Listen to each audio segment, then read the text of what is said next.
Shalom sahabat CS dimanapun Anda berada. Jumpa lagi bersama dengan saya Pendeta Cecep Suparman. Saya sangat bersuka cita bisa menjumpai Anda untuk menyampaikan kabar baik. Saya juga berterima kasih buat saudara yang setia mengikuti channel saya ini. Bagi saudara yang baru pertama kali join atau melihat channel saya, saudara tidak usah ragu-ragu, tekan tombol subscription. Karena subscribe itu gratis saudara. Kalau saudara diberkati melalui firman Tuhan yang saya sampaikan, saudara komen, like, dan juga share. Bagikan kepada siapapun yang Tuhan taruh dalam hati saudara. Saya percaya firman Tuhan tidak akan kembali dengan sia-sia. Ya. Tanda keselamatan. Ini judul renungan kita pada kesempatan kali ini. Tanda keselamatan. Apa tanda orang diselamatkan? Itu pertanyaan penting. Apa tanda atau ciri orang yang diselamatkan? Filipi 1 ayat 27 sampai 29. Saya akan bacakan buat kita semua. Filipi 1 ayat 27, hanya hendaklah hidupmu berpadanan dengan Injil Kristus. Jadi penulis kitab kitab Filipi ini, Paulus menggunakan kata hanya. Hanya hendaklah hidupmu berpadanan dengan Injil Kristus. Biar ini boleh saudara resapi bahwa hidup kita itu hanya untuk apa? Untuk bisa berpadanan dengan Injil. Hidup sesuai dengan Injil, hidup sesuai dengan maksud Injil itu disampaikan. Supaya, nah ini saudara, apabila aku datang, aku melihat. Dan apabila aku tidak datang, aku mendengar. Mendengar apa? Bahwa kamu teguh berdiri dalam satu roh dan sehati, sejiwa, berjuang untuk iman yang timbul dari berita Injil. Jadi, berita Injil atau Injil itu bisa menimbulkan iman. Dan iman itu harus diperjuangkan, harus dipertahankan, harus dijaga. Dengan tiada, ayat 28, dengan tiada digentarkan sedikit pun oleh lawanmu. Bagi mereka semuanya itu adalah tanda kebinasaan. Jadi orang yang hidupnya tidak berpadanan dengan Injil, itu menunjukkan dia akan binasa, tanda kebinasaan. Tetapi bagi kamu, tanda keselamatan. Jadi bagi kita yang diselamatkan, yang hidupnya berpadanan dengan Injil, itu bukti, tanda, ciri orang yang diselamatkan. Dan itu datangnya dari Allah. Ayat 29, sebab kepada kamu, kepada kita yang percaya, dikaruniakan bukan saja untuk percaya kepada Kristus, melainkan juga untuk menderita untuk Dia. Jadi jelas saudara sekalian, perjuangan kita itu perjuangan iman, itu penuh dengan tantangan, rintangan, bahkan penderitaan. Tuhan berikan kita karunia bukan hanya percaya, tapi karunia untuk menderita, ya, demi perjuangan iman kita.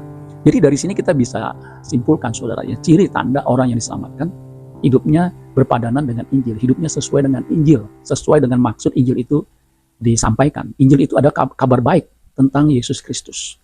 Ya.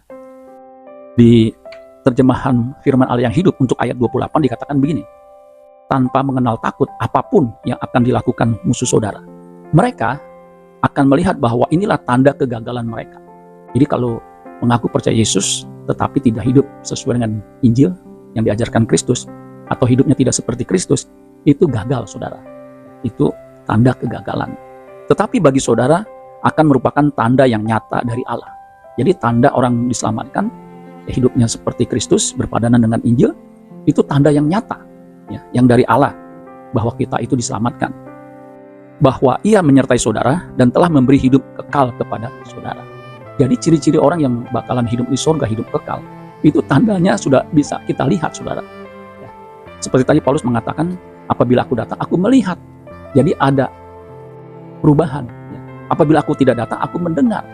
Jadi orang yang percaya Yesus, yang diselamatkan, itu bisa terlihat. Dan itu nyata buktinya. Bisa dilihat, bisa didengar.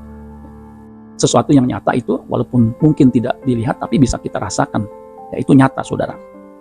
Jadi keselamatan itu punya tanda yang nyata, yang bisa kita lihat, kita rasakan, ya, atau kita dengar saudara. Ya. Orang yang hidup seperti Kristus, dialah orang yang diselamatkan, akan hidup kekal sebagai anggota keluarga kerajaan Allah. Nah, bagaimana agar kita bisa hidup seperti Kristus?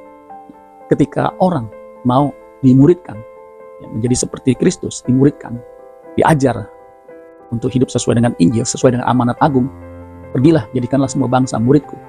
Itu amanat agung, ya, dan dikatakan baptislah mereka dalam nama Bapa, Anak, dan Roh Kudus, kemudian ajarlah mereka melakukan segala sesuatu yang telah kuperintahkan kepadamu.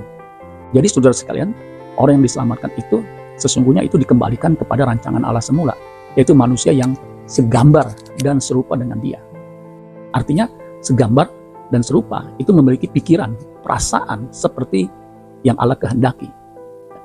Di Kejadian 1 ayat 26, baiklah kita menjadikan manusia menurut gambar dan rupa kita. Nah, gambar di situ komponennya adalah pikiran, perasaan. Dari pikiran dan perasaan itu menghasilkan kehendak. Jadi ketika orang diselamatkan, ya pikiran perasaannya itu sesuai dengan yang Allah kehendaki. Dengan demikian, kehendaknya pun selaras dengan kehendak Allah. Itulah kabar baik, saudara sekalian, yang dipenuhi oleh Tuhan Yesus. Makanya model manusia yang taat sampai mati, bahkan sampai mati di kayu salib, itulah Yesus. Makanya Paulus di ayat yang ke-5 dari Filipi 2 dikatakan, hendaklah kamu dalam hidupmu bersama menaruh pikiran dan perasaan yang terdapat juga dalam Kristus Yesus. Jadi ketika kita berkomunitas, kita bergereja, yang diubahkan adalah cara berpikir kita, agar pikiran perasaan kita itu seperti pikiran perasaan Kristus yang senantiasa taat kepada Bapa di sorga. Bahkan ya, ketika dia jadi manusia sepenuhnya menjadi hamba yang taat sampai mati, bahkan sampai mati di kayu salib. Kemudian kita mengatakan itulah sebabnya dia ditinggikan dan dimuliakan. Ya, demikian juga dengan kita, saudara. Ya, ketika kita hidup dalam ketaatan, hidup seperti Kristus, maka kita akan dimuliakan bersama dengan Kristus di kerajaannya. Nah, saudara-saudara sekalian, jadi bukti orang itu hidup sesuai dengan Injil, dia mengerjakan keselamatannya dengan takut dan gentar. Filipi 2 ayat 12, tadi ayat 5-nya, yaitu standarnya. Kita harus memiliki standar pikiran perasaan seperti yang dimiliki Kristus. Nah, itu kita harus kerjakan dengan takut dan gentar. Filipi 2 ayat 12. Hai saudara-saudaraku yang kekasih, kamu senantiasa taat. Jadi ini hanya yang mau taat, yang senantiasa taat. Karena itu, tetaplah kerjakan keselamatanmu dengan takut dan gentar. Bukan saja seperti waktu aku masih hadir, tetapi terlebih pula sekarang waktu aku tidak hadir. Jadi jemaat Filipi, dia harus mengerjakan keselamatannya dengan takut dan gentar. Dia harus memiliki karakter, attitude seperti yang dimiliki Kristus. Ya saudara, dan hanya orang yang berkarakter seperti Kristus yang diperkenankan untuk hidup kekal bersama dengan Bapa di sorga. Jika orang mengaku Kristen, mengaku percaya Yesus, tetapi karakternya tidak seperti Kristus, dia adalah Kristen gadungan, bukan Kristen yang di Antioquia, di mana orang-orang menyebut murid-murid Kristus itu sebagai Kristen, artinya seperti Kristus. Itulah sebabnya kalau jadi Kristen bertahun-tahun, tetapi karakternya amburadul, tidak seperti Kristus, tidak memiliki ketaatan seperti Kristus, itu Kristen gadungan, saudara. Makanya saudara sekalian, kita harus bersedia terus-menerus dimuridkan sampai akhir hidup kita. Jadi proses pemuridan itu proses yang kita harus lalui selama kita hidup, agar kita bisa hidup sebagai warga negara kerajaan sorga. Filipi 3 ayat 20 sampai 21 ayat terakhir. Karena kewargaan kita adalah di dalam sorga. Jadi kita ini punya dua kewarganegaraan. Warga negara Indonesia, kalau kita tinggal di Indonesia, atau warga negara di Singapura atau dimanapun. Bagi orang Kristen, dia punya warga negara yang paling penting, yaitu warga negara kerajaan sorga. Dari situ juga kita menantikan Tuhan Yesus Kristus sebagai juru selamat. Ayat 21, yang akan mengubah tubuh kita yang hina ini. Tubuh yang hina ini, tubuh yang panah, yang bisa mati, yang bisa rusak. Sehingga serupa dengan tubuhnya yang mulia, menurut kuasanya yang dapat menaklukkan segala sesuatu kepada dirinya. Jadi di kerajaan surga nanti, ketika orang mengalami transformasi perubahan budi, orang yang hidup sesuai dengan Injil, dia akan diberikan tubuh kemuliaan sebagai warga negara kerajaan surga. Amin buat firman Tuhan. Tuhan Yesus memberkati. Sola Gracia.